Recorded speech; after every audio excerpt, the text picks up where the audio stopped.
Well, hello, folks, and welcome to Inside the Leader's Mind, where what's in the way becomes the way. I'm your host, David Susan, and I'm excited to have our guest with me today, Lisa Rangel. She aims to make the world a happier place, one fulfilling executive job change at a time. As the CEO of Chameleon Resumes, she works with executives who've been promoted, recruited, and sought after their entire career, and she helps them to do a proactive job search when life turns unexpectedly. And we're going to talk about that. She and her team are ex-executive search pros who do the job handling training through that lens. Welcome, Lisa. Good to have you with me. I'm happy to be here, David. Thanks so much for asking me. All right, so tell me a little bit. I just want to start with what we talked about. I mentioned in the introduction here. Mhm. You said you primarily work with executives who have been achievers. They've been promoted, they've been recruited, they've been sought after, and my understanding is they've never really proactively had to search for a job because they've been sought after. So tell Exactly. me a little bit about that. It's something that's evolved over time. I've been in business since 2009, and I set out to, because I was a recruiter, executive recruiter for 13 years prior to that. I set out to work with executives, and as time went on in the business, I started realizing just sort of a subset within that set, and they were people who they were achievers, as you put it. They had been promoted, they had been recruited, they had been sought after, a boss moved, so they went with them. And over a period of 10, 15, 20 years of upwardly linear success, they really never had to proactively do a job search, or if they did interview, certainly marketing documents were an afterthought. They were a box checking event, like send whatever you have in, because you were referred in or brought in by so-and-so, we're just going to start the process. Or it was even the interview was just sort of a box checking exercise because they were already going to be offered the job based on their reputation, who they knew, who brought them in, who referred them in. And then, get to a place 20 years later, they feel like they're either not being promoted due to an M&A and they're on the wrong side of the M&A, or just it starts to become unfulfilling and there's nowhere else for them to go, or they're part of a layoff they didn't expect, or even if they did expect it, they just thought the job search was going to be a hell of a lot easier than it Yep. was. And when you start to have to do a proactive job search beyond your sphere of reputation, that is a totally different sales process, if you will, than you've ever had to do before. And it's simply a business situation that needs a solution. It's absolutely overcomable, but if you never had to do it before, it's just new, and that's just it. It's fascinating. As you were talking, I was thinking of all the executives, people I've worked with, coached, spoken to over the years. And it's usually this individual who was a high achiever, and they Hmm. come up and they tend to be a little bit later in their career, mid to late career. And it's fascinating how many come up to me and ask me, hey, I've never had to job search before. What Right. do I do? And it's fascinating to me when I hear this and I realize, they have this amazing reputation, um, but it's just the timing in life, and maybe it's age, maybe it's salary, maybe it's like you said, the wrong side of an M&A, which I love that thought. Um, One of the things that people talk about now when they come up to me is they'll say, maybe I need to work on my brand. Hmm. And I hear that a lot right now. Talk a little bit about that and why a leader's brand is important, even if they're not job hunting. It's a great question, and in full disclosure, I was when the whole idea of branding came about. Some may debate if it was 10 years ago, some may debate if it was 20 years ago, but I was not a fan at first because Me too.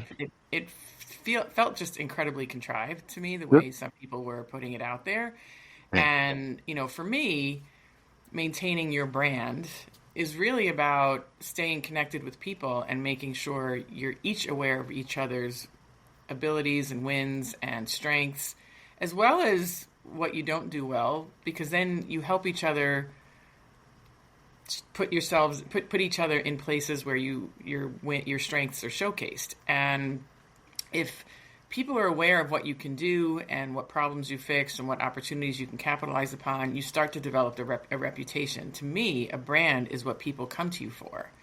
And rising through the ranks, many of us, and I put myself in this camp, make the mistake of, well, people know my work. They see what I do. And that's okay on a certain level, but that's okay when you're part of the rank and file, to just depend on people seeing you, even though you should still promote yourself.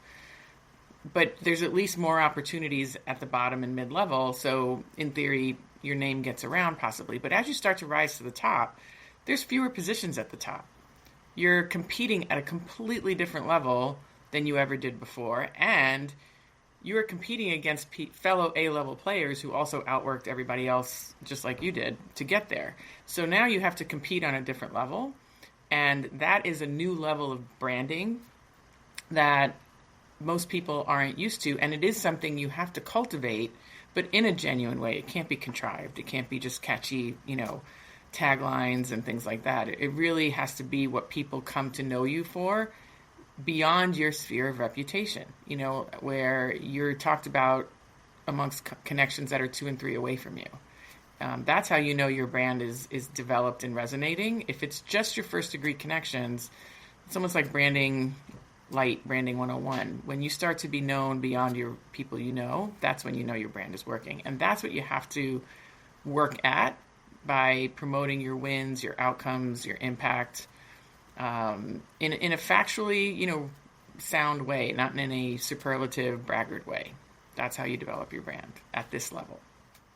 So would that be, if I were looking at a real brand and a fake brand, Mm-hmm. is that what you might explain the difference between it, or is it something else? I don't know if I'd say it was fake, but I think I would use more the contrived, like the word contrived, because I think a real brand is you capturing what reputationally people come to you for, and now you're putting it in a way that's promotional, tastefully promotional. And contrived is when you never seek out what people come to you for externally, or you don't value what people think of you externally, and it's just what you want to be known for, but you have no proof. And so the reason why I don't say fake, I wouldn't say fake, is because the person thinks that that's what they want to be known for and thinks that's what they do. So to them, it's real. But if the evidence isn't there, it's really just created or just contrived, right? It's not. You need to have the proof in order for it to really get some traction.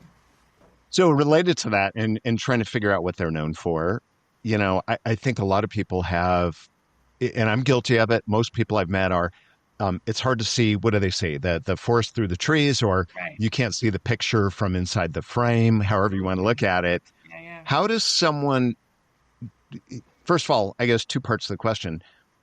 Do you see this a lot where people don't even realize what they're really known for at work? And the second part of that is, if so, how do they figure that out? How do they realize that this is really what my strategic, what I'm good at, because I think a lot of people take it for granted. They do. They do. And I was also very guilty of this, throughout my career, until maybe like I had hired a coach about maybe 13, 14 years ago. And, what I do, branding people and helping them figure out what their positioning is and then showing them how to market themselves, it comes very intuitively to me. Granted, it comes from my executive recruiting experience and other parts of my life, but it does come somewhat intuitively to me. And I had a coach a number of years ago tell me, just because it comes easy to you or comes intuitively to you doesn't mean it's the same for everybody else, and it doesn't mean that it doesn't have value to other people. So that's where I start with people is, what do you love doing that comes somewhat intuitively to you that you see has a high value, that people come to you for? And at the executive level, I often remind them that they're probably competent in many different areas, but there's probably a few things that while the story might be great on an interview or at cocktail parties, it's some stuff they never want to do again. So to help them really hone their brand at this executive level is not just focusing and figuring out what you want to continue doing that you love doing that has high value in the marketplace, but it's also diminishing, if not outright deleting, what you don't want to do anymore. Because if you're Mm, muddying the waters with everything you can do, it's hard to be known for something. But and I say delete or diminish because sometimes you have to include it in the story somewhere to show that you have a stepping stone that got you to the thing you want to continue doing.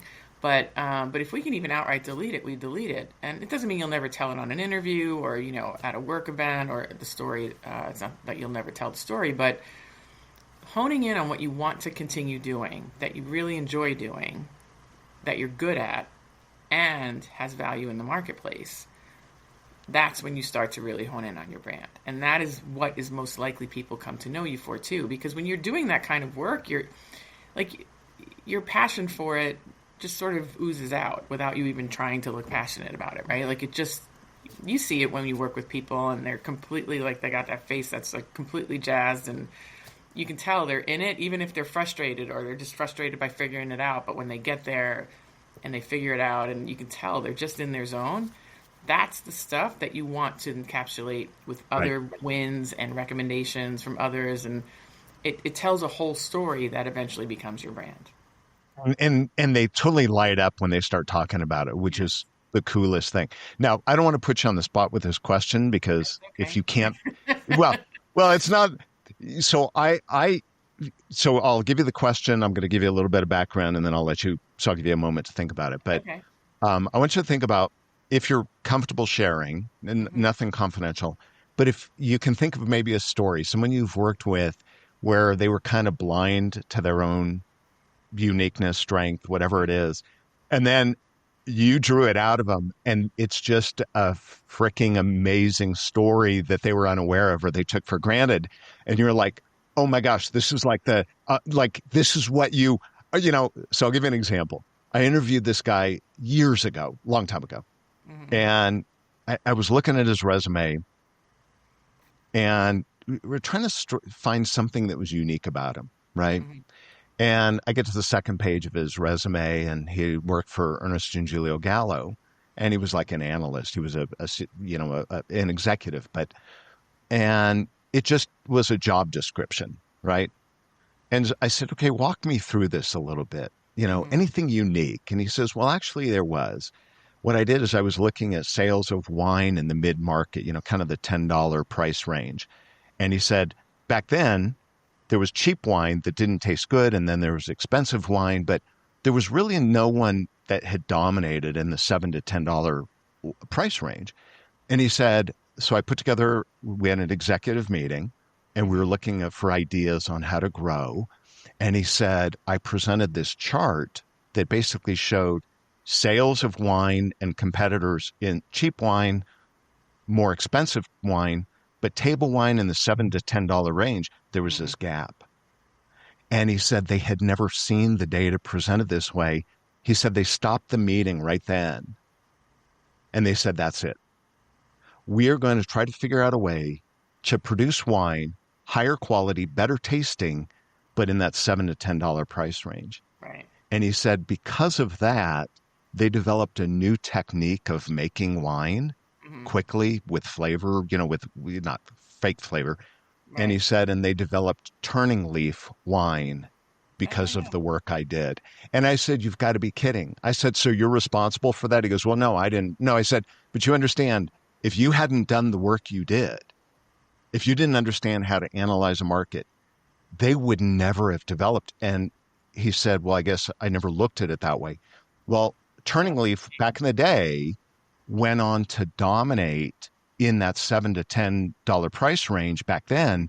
And this is the guy. And so once he had this story, he ended up having multiple job offers because the story was so compelling. And right. people are like, that's what I want. So Do you have any, now that I've stalled enough maybe to give No, you, it's do you have fine. I any? don't have a specific story that I can offer because that person can be looked up, right? And I'm sure you have permission to use that information. But some of the stories I have would definitely, even not using a name or a company, would probably identify them. But some of the patterns I see is a lot of transformation type of examples. We work with a lot of individuals that are transforming, whether it's from, back in the day it was analog to digital, now it's digital to AI, and, using AI to streamline accounting operations. And it's not necessarily, you would think, eliminating jobs, but what this person did was get their people retrained with AI being used in the finance and accounting reporting function that streamlined the reporting, but without losing jobs. And I mean, I just think that something like that is important because so much of the buzz is AI is taking jobs, and it's about taking the time to retrain your people. And the compassionate, I find that the compassionate element of managing people, whether it's compassionate layoffs or retraining teams, taking the time to restructure people, we weave that in. So much of that gets dismissed or not accounted for. And that's exactly what's needed in the workplace today is compassionate leadership. And there's usually, and that is a common thing that people just don't give any credence to. They're just like, oh, it's not valued. Oh, it's a soft skill. And that type of leadership, when you start bringing it out of people and you start making them recognize the patterns of decisions that they've made over time, that is the actual skill set that needs to be brought out. Because if you genuinely need to let people go, and that wasn't the case with the AI accounting finance transformation I just thought of, but not having a wake of negativity for both the employee and for the employer is massive. And if you have the ability to do that, I think that is something that should be brought out and the story should be told. We've had individuals that have created products, some using technology, not necessarily AI, but some using technology, drug products, sleep, individuals that have created drugs to help with sleeping that were not addictive.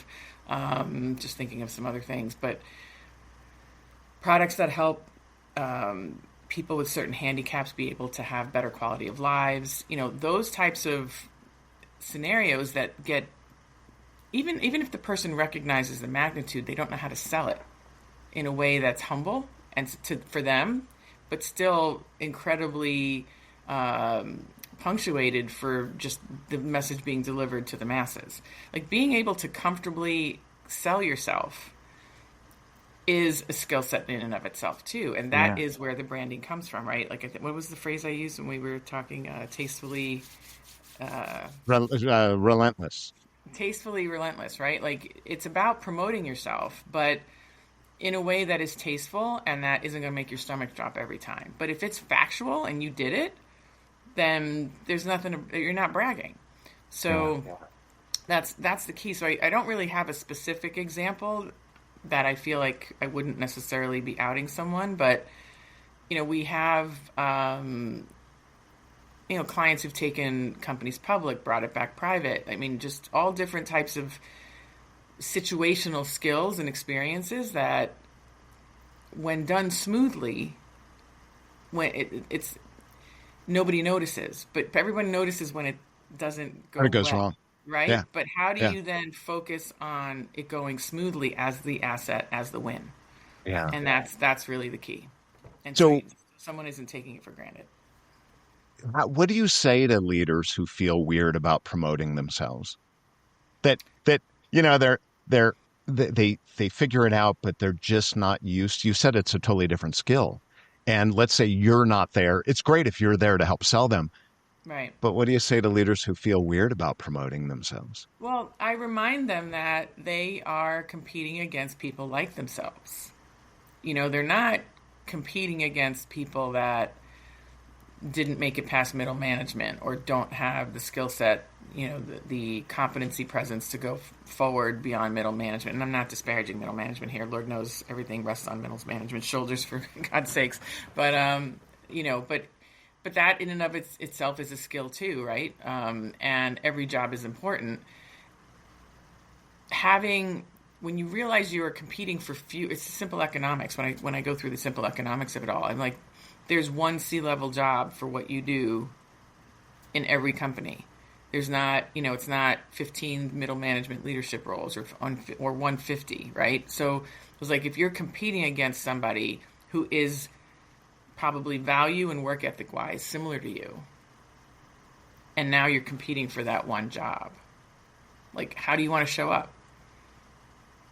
That's really how that's the question you have to answer. Do you want to phone it in and do it yourself, even though that you're not a marketer, or you want to not get outside influence on how you're presenting yourself, or they may be getting outside influence. So how do you want to show up? If you say that you're one of these uber prepared, always ready, dominant type of people, but then your presentation doesn't speak to that, right? Like, it all needs to, a company has a marketing department. If you view yourself as an organization, right, the you Inc. type of thing, then right. What are you putting towards marketing your brand? Yeah. What does that look like? It's coaching, it's communication skills, public speaking, the management skills that you need to manage a team, no matter what your discipline is. Obviously, disciplinary education to make sure you're always the top in your field. But it also then is, how are you presenting yourself to the world? Online, on your resume, verbally, and any other channel that is important to your industry and profession. So what do you recommend to leaders who are not looking for a job? Should they be preparing now? Should they be building this brand? Should they be proactive? Should they be doing all those things that you just said, working on how do I promote? Should they be starting right now? Should they wait till, they're out of work, or wait till things are changing? What if you had a magic wand, what would you tell them? It goes back to the Harvey Mackay, like, old school, build it before you Swim with need the it, right? sharks. Yeah. Build the well before you need it, right? So, and that, I think, goes for everything. But I have one client in particular who just comes to mind. He's hired us 3 different times. He started with us as a mid-level finance manager, and then went on to a CFO of a small brand, and then a CFO of a mid-level brand that went public, and then he took it, or went from public to private, and then he took another company back to being private, from public to private, and now is going on to a CEO level. And Cool. his mantra is being ready. And now with AI, he's had his documents done proactively all the time. So this way, when he gets a call, he can, and he was never really actively looking. He was always called, but he was able to hang up the phone and hit send, right? Because you can't say that you're ready and then go, oh, by the way, I'll get you that in 3 weeks. Or you send them something that looks not that great, despite what you sounded like on the phone. And so I think it's about being ready. And that includes your network also, and leveraging your network, especially in a climate that's down. We're not going to be down forever, but in a down market, political capital is expended every time someone refers you. And so you don't want it to be, David's great, but just ignore the resume. Because, you don't want them to preface it. And eventually that resume is going to get passed on to people who don't know your referral source. And so, is it selling you? So, these are all different types of things that help you be ahead of the game and building it before you need it. So let's say you had 100 clients Mm-hmm. that come to you or that you work with. What percentage of those do you think have done what you're talking about? If you just have, like, ballpark that Where are, they're doing it proactively? yeah, they built the network, they've been thinking about it, and it was already there just in case. out of, let's say, Oh, 100? fully to people who are doing it to be prepared and have the network, I would say less than 10%. Does that surprise you? No, because if you've been promoted, recruited, sought after your entire career, it's hard to know of what you need if you've never needed it. Like I don't think there's anything wrong with these people. I think it's just Right, right. Like if you don't know that you don't even know what you don't know, you know, right, right. and and then there's people who do this stuff, the documents at least to be prepared, not realizing what is entailed for the search and just how much networking really matters at the executive level. I'd say a common misconception is that a third party recruiter, will place them, and that's how most hires happen at the executive level, and that's actually the opposite. A small percentage of hires happen through third party recruiters, most happen through networking. Mhm. So, it's not the field of dreams, like build it, they will come kind of thing. Like sometimes people think if they do their profile, everything's going to come to them. Those days are, you know, I wouldn't say they're over, but it used to be a lot more prolific when you built it and you could sit back like 10 years ago in like the 2015s and people would just find you. But if you do build it now and you build your network accordingly as well, then it's easier to be discovered. And now with AI and companies that are legally, I mean, there's companies doing it illegally, but taking information off the site, you want to make sure what anybody is pulling off the site to do their own analysis. Whether it's a human taking it off the site or it's an AI agent pulling information from what's out there in the wild on you, you want to make sure all that information is updated and selling you. Because if you're dormant on LinkedIn, that's what's getting pulled into any, AI agent or old school spreadsheet or anything. Or, that's what they're finding on you. And so if anyone's coming up with their own list of, short list of candidates, and you're not promoting yourself residually, just proactively on LinkedIn, whatever you have on LinkedIn now is what's getting populated into those analyst tools. So So LinkedIn has a lot of influence right now. it really, really does in ways that people aren't Yeah. even aware.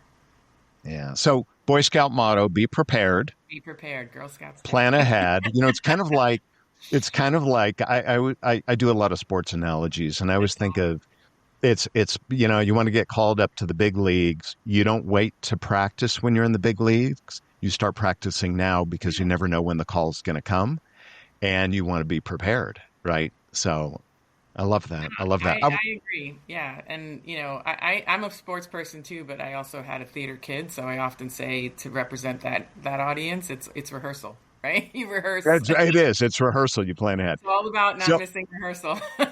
I love hey, you never know when you're going to You be got to the tag all the understudy. audiences. The theater kids You see it everywhere, and all of a sudden the understudy you see it on that's it. Broadway. All of a sudden the understudy is now the star, and they're in Exactly. all the big shows on.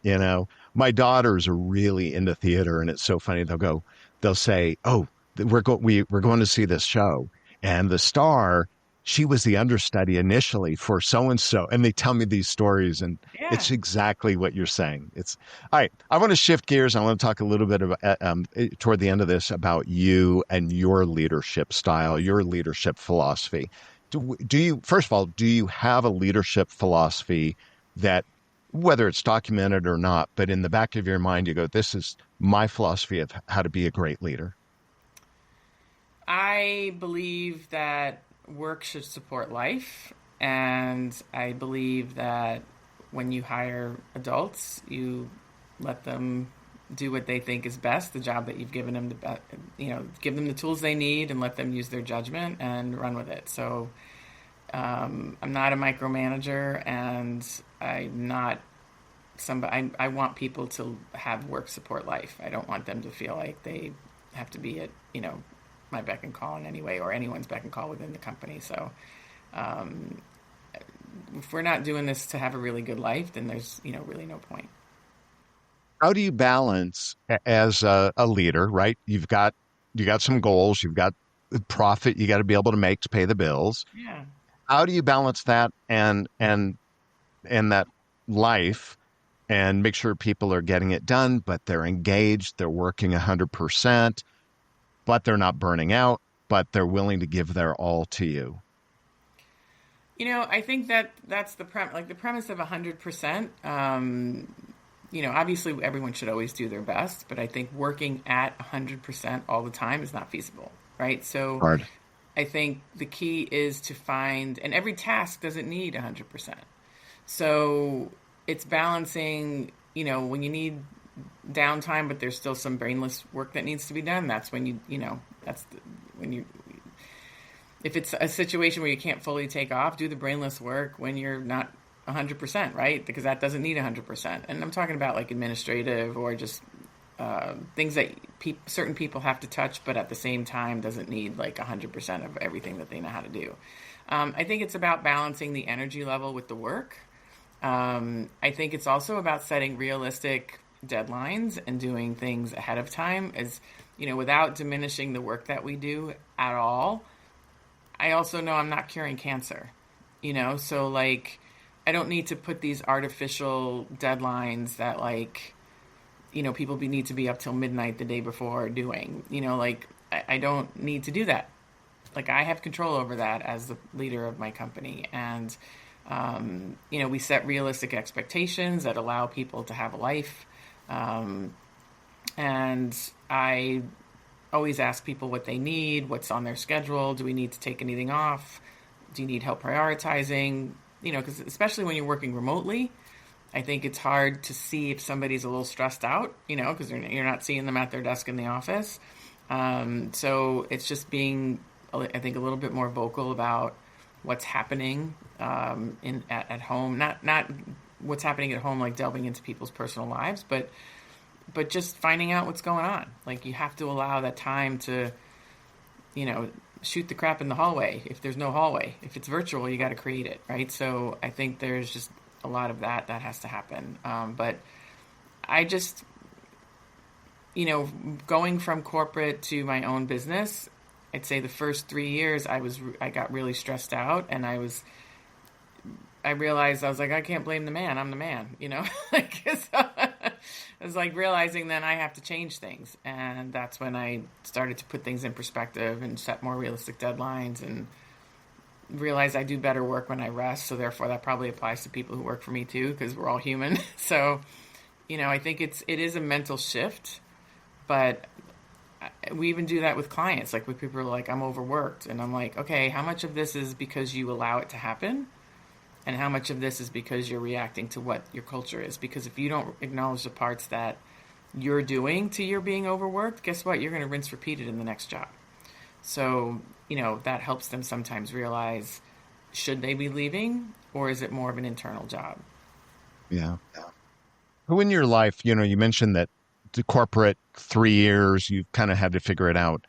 Who in your life do you think has influenced how you think the most, especially about leadership, about people? Well, in terms of about people, I would say my mom. My mom is not a corporate leader. She, started off as a teacher's aide in a school system where I grew up and rose to the ranks of being an executive assistant for like an assistant superintendent of our town before she retired a number of years ago. And my mom, like, she was just beloved. She is beloved, but I meant she's thankfully still here, but I meant like was in her job. She's retired now about 10 years. And so much so that when I had my first child, I got 160 presents from my mom's friends. So not even joking. That's crazy. Yeah, so my mom is really amazing at making sure people feel cared for, definitely to sometimes a fault, but if anybody's making mistakes, I would much rather make a mistake caring for somebody that isn't reciprocating than not caring at all. So I've definitely That's learned cool. how to care for people and see the human side of things. And I know that bleeds into my leadership skills and the way I handle clients, the way I handle my team, the way I just go about life. I know that is definitely something that I do day to day that I learned from my mom. In terms of being a good leader, I've had some really good bosses that, it really isn't any one person, but, I've had some really good bosses that allowed me to challenge them, and that I was promoted at 6 months pregnant, being 6 months pregnant, and it was not even an issue, and in a company that I think I was the third person to have a baby, and so I've been able to challenge people like that set policies on people getting paid certain ways, or as a salesperson or a commissionable salesperson, being on maternity leave and how that should work and things like that. And that only happens because you work for some really good people who, when challenged, go, oh yeah, that's how that should happen, And so they were not even willing to change. They just saw it and go, yeah, that's the right way to do it. And Cool. and so I've had a lot of really good leaders that have showed me, that profit matters in order for you to care for other people. Like I'm definitely a compassionate capitalist. I don't think capitalism is bad, but I think just taking care of people in general is good business. Cool. And you don't hear that from a lot of people. So that's And really cool. we should. I mean, there's always going to be, I mean, just as a general thing, not even work, there's always going to be people who can't take care of themselves. But I think, and that's okay, and I hope to God I'm not one of them one day, but, I could be. But I think if you just take care of people proactively, generally speaking, in or outside of business, it's just always good business. Kind of how the world has been for the last million years or so. It's how we survived, Right. helping others, taking care of others. Do you think um, your you had some good mentors or people that you saw how they did it? Do you think you are more what you do is more because of the way they did it, or do you think you lean more toward I don't want to be like some of the other leaders? So I'll give Oh, you an I've example. had some bosses, that I'm like, well, that's exactly how I'm not doing this. And definitely taught me how to not do things. Which way do you, I'm curious if you look at the scale. It's a good, I'd say it's a 65 in favor of those that did it right, with the 35% influencing me based on how they did it wrong. It's And definitely don't not how not all, to be, how not yeah, to be. but mostly Yeah. influenced by people who helped me, who showed me how to do Yeah. it right. Are there any habits right now as a leader you say, I know, I got to get better. I'm Well, still there's working one on that it. I was made aware of a couple of years ago, and I'm still working on it. And I've gotten better about it, but I know I still do it. I work remotely. My team, we're all on Slack, and I come up with ideas, and I go, "Oh, look at this idea! Oh, look at this idea!" And I just type it into Slack. And I came to learn that when I did that, people would drop everything and start working on that. And I'm like, "Oh no, we don't want them to do that. No, we don't want to do that." So I have to now preface it with, we have an idea channel, and I have to say this is not for immediate work. This is just an idea. We can talk about it next week. Or I have to realize there is a wake. As much as I humbly, don't want to think there's a wake when I put things in Slack or an email or talk, but I have to own the fact that there's possibly a little bit of a ripple effect when I say something, and make sure that that ripple is effective and not ineffective, or And efficient and inefficient. that's still going on. It still Oh, happens. 100%, yeah. Because I'm an idea person. That's, I think, one of Yeah. my strengths. But corralling them in a way that doesn't squash me, but doesn't lose them, but doesn't make my team go into, like, chaos is A very frenzy, important. drop everything. Lisa, the boss she's got a new idea. We got to do it. Right. Yeah. Yeah. It's so funny. One of my employees, one of my assistants right now, frequently I will send something over and she drops it's the exact same thing Yeah, yeah. because I don't specify and she drops everything. And then I'll ask about the other thing. And she's like, well, I thought this But was you the told me to do priority. this I'm like, thing. no, this was just an FYI, or this was like, take care of this later. So I've had to learn that I have to be more clear if same thing and say, this is just, put this on the back burner. I sent it to you so you've got information. You can build a file so I don't drop the ball on it. Let's come back to it in a week or two, blah, blah, Right. blah. But And I've been clear with them to do that to me also. Like, yeah, if they're feeling crunched, then you need to say, Lisa, you told me this last week, this yesterday, and this today. Like, what's the priority? I'm thinking, and yeah, I'll even say to them, even tell me what you think the priority is. But like, I don't want you feeling crunched. I just don't know it. So I've given them, the ability and the clarity to come back and push back at me to help me be clear if I'm not intuitively thinking I need to be clear. So Do they feel comfortable? Do they feel yeah, free I doing think that? so. I mean, That's cool. I'd like to think so, because they have told me. So, All right. but So let's say, not related to this, but just in general, if your team was to come up with one word to describe you, what do you think they would say? um, the first word that came to mind is compassionate. I think that's That's cool. I think that's what they would say. So I'll go with the first one, and I won't overthink it. I like that. I like that. And that's really cool. And I don't always hear that because sometimes leaders, people that run the show, they're high achievers, they're get it done, and compassion comes secondary to performance, right? Um, and that's cool. I'm impressed. Well, thank you. So that's I hope good that's emotional their word. intelligence. Yeah. Well, we're gonna ask them. I'm gonna call them all Call today. them No, all I'm up. just kidding. All right. So last question. I would love to talk longer, but last question is just because of time. What is a Yeah. question that you wish people would ask you, but they don't know to ask you? But secretly, God, you really wish they would because there's something you want to tell them. I wish they would ask me what band I saw last or what dancing I did last. No way. Why's Yeah, that? because I love music and I love disco dancing. I have a secret thing that I will daytime disco. In my town they started daytime disco and it's like the best thing ever. And I live in a town with a lot of live music, and so I like trying to go see the bands and support live No music. way. So is disco always, or is it funk, or is it something that's got a strong dance beat? What do you I mean, gravitate just toward? I will always dance, period. But I grew up on '70s house music, and that's the sweet spot of it all. So if you had to choose, you had to pick one, you had to pick a band, you had to pick an album, who would it be right now? You go, I love their music. I love anything from Studio 54.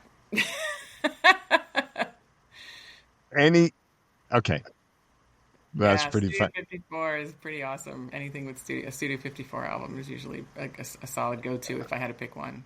Love it. Love it. So we learned something new about you we didn't know. That's it. Do your employees know this about you? They do, and I'll post it about it on like the last couple of years on LinkedIn. I'll put it up once in a while. I live by a beach on a boardwalk, and during the summer they do disco on the boardwalk, and so I'll do the whole Oh video my thing, and it's gosh. awesome. And young people may not even know what like a disco was. Like it is hard to find dance clubs now. But I'm going to tell you that where I am, whenever they do it, it's all ages. It really Yeah. is all ages. It's not just people in my demographic or older. I'm 55, but it really truly is all ages. So I think it could be a uniter. Well, you know what? When I see this, I used to follow Faith Popcorn many years ago. She was a Oh, I remember. futurist. Yeah. Yeah, and there's other people that do it too, but she talk about the cycle, right? There's these cycles, Hmm. and it used to be, I think it was a 25-year cycle, and I try to follow these now, and I'm trying to figure it out because you see the return of a trend that was, tube socks, and then they'll come back, or the old school running shorts, with the stripe, and they'll Yeah, come back, yeah. and disco, and you'll see it come through. Usually, it skips Yeah. skips a generation or two, and it's fascinating to see younger generation discover it like it's brand new. Oh my gosh, have you? And you're like, yeah, that was when I was a Right, right, kid. right. Or that's a remake from this. Or That's a remake. That's the funniest. Dad, have you heard this song? I'm like, yeah, that was that was from the sung 80s, by so and so. 70s. Oh my God, too funny. All right. Well, Lisa, it's been such a pleasure talking to you. Back at If you. someone wants to learn more about your services, what you do, etc., what's the best way for them to get Can get in find me touch on or learn more? LinkedIn, Substack, Instagram, and then our website is chameleonresumes.com. ChameleonResumes.com, and it's Lisa Rangel, Rangel. Yes. Well, Lisa, thank you so much. Such a pleasure talking to Pleasure you, talking to you. and really enjoyed it. Folks, Same. this is in This is Inside the Leader's Mind. I'm David Susan. If you've enjoyed this, please share, please subscribe, let others know about it. But I really appreciate you, and I appreciate you taking the time to listen. Lisa, thank you again.